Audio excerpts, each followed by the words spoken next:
started with that two-body equation here, which I derived a few minutes ago, and then I dot multiplied and then I cross multiplied, and I got two so-called constants of motion, because they stay constant. What you see here in black rectangles, that stays constant. If you take the assumption of two bodies, Earth and the satellite, will always remain. If you take the velocity squared, you divide it by 2 minus gm over r, it's a constant wherever the satellite is, and it remains like that.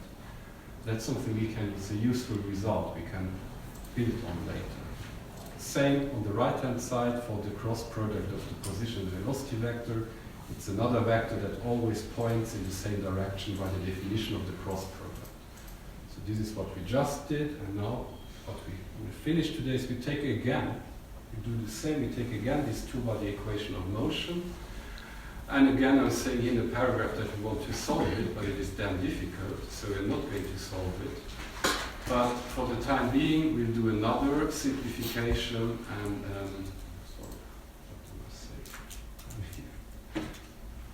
I take again the same two-body equation, but we look for partial solution because it's a nonlinear differential equation. So again, we start like that, and now we cross h into it, meaning we take the angular momentum vector, which we have just defined a second ago on the previous slide on the right-hand side, as a constant of motion.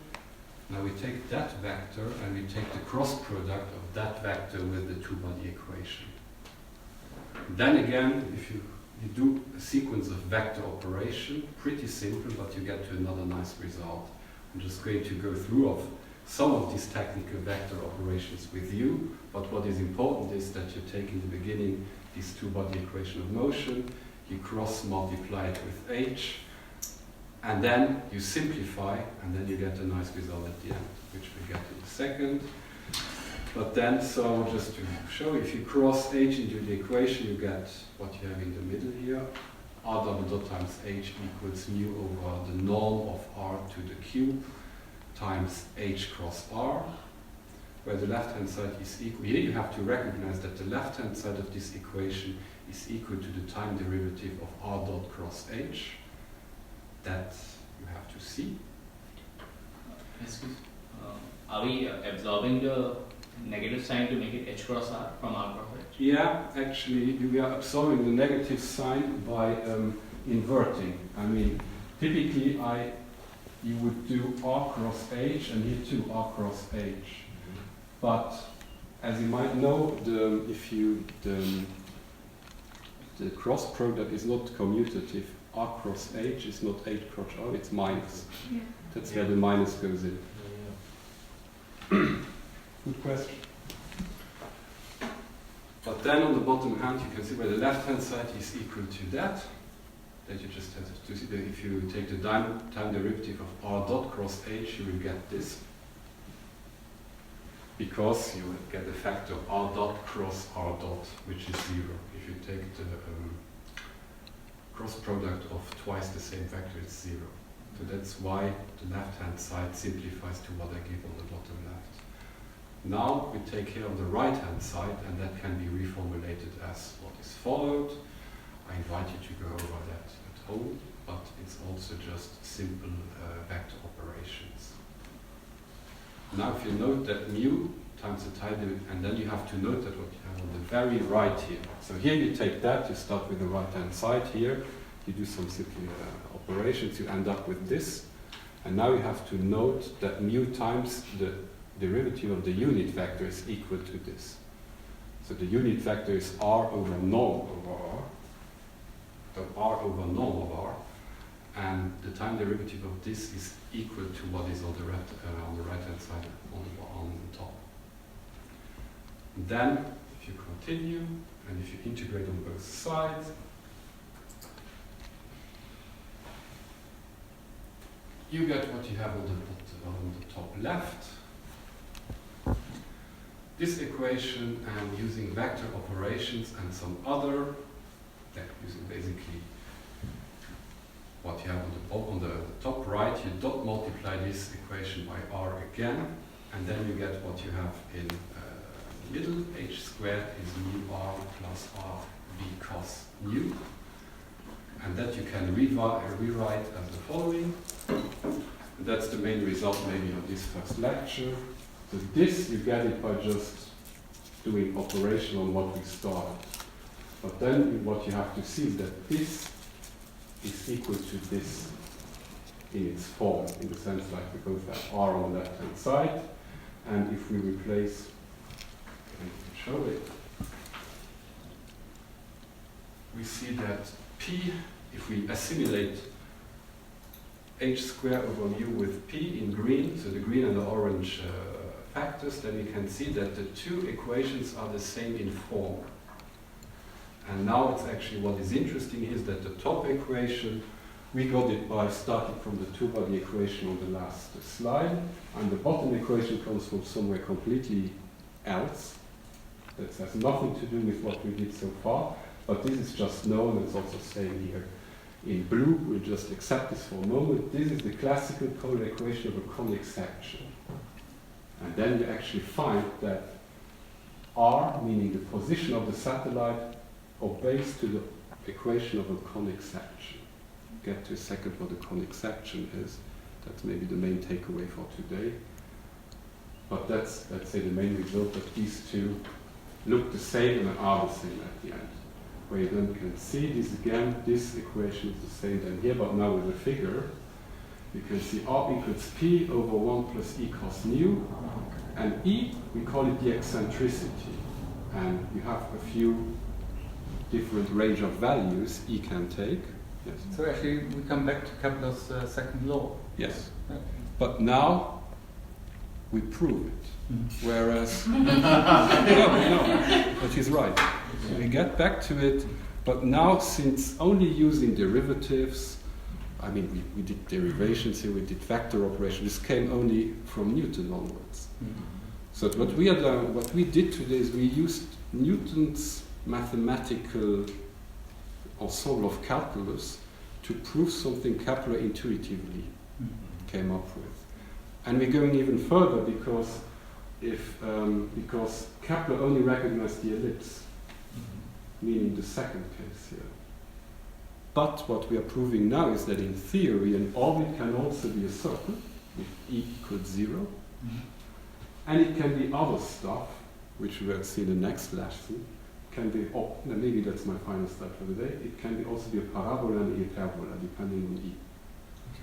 So this means nothing else, and that's actually the one big result, and one thing actually to have in mind for this course. If we are in the simplification of the two-body equation, we just assume two-body. We threw away the moon, we threw away Mars, Jupiter, and whatever. We take Earth and a satellite.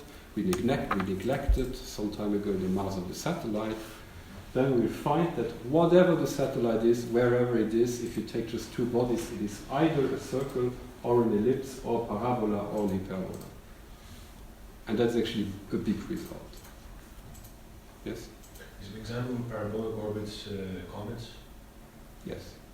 Yes. Depending on we'll talk about that next time, depending on the energy I have. The more energy you give, the more it goes towards down. Usually, I mean, a comet actually, yeah, if this is the sun, let's say my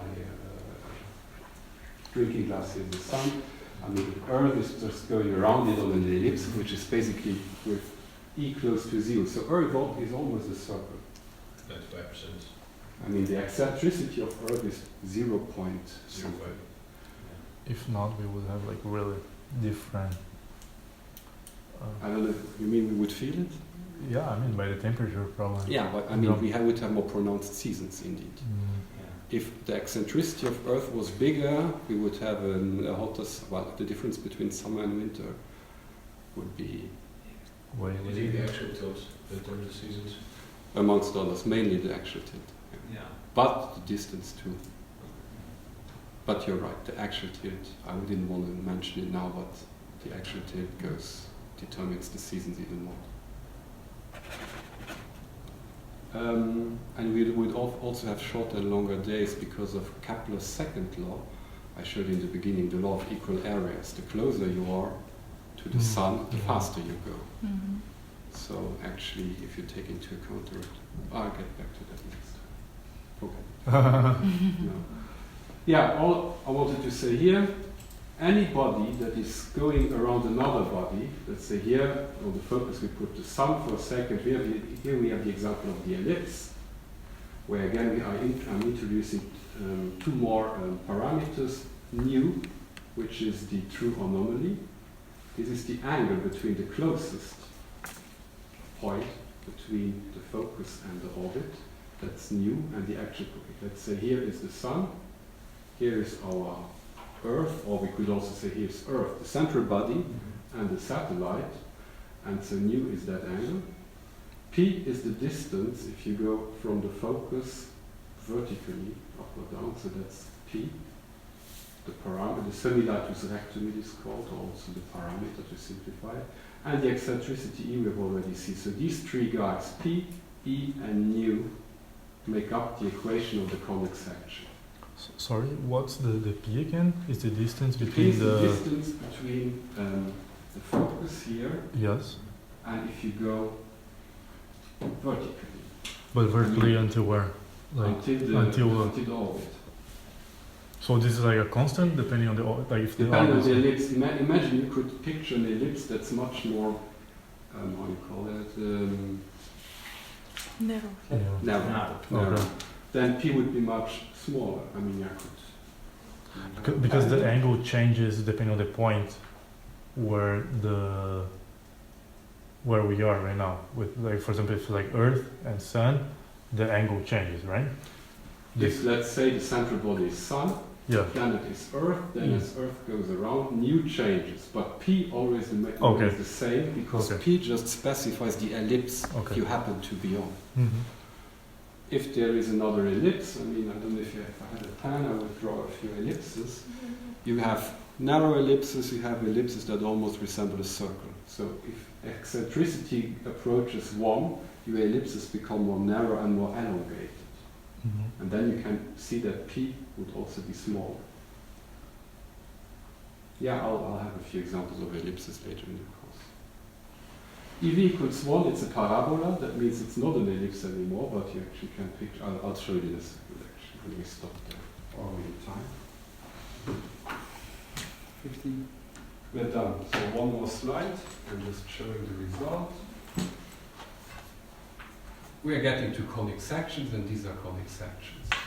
So we'll start next course here, and here you see examples of ellipses and parabolas and hyperbolas. So that's all.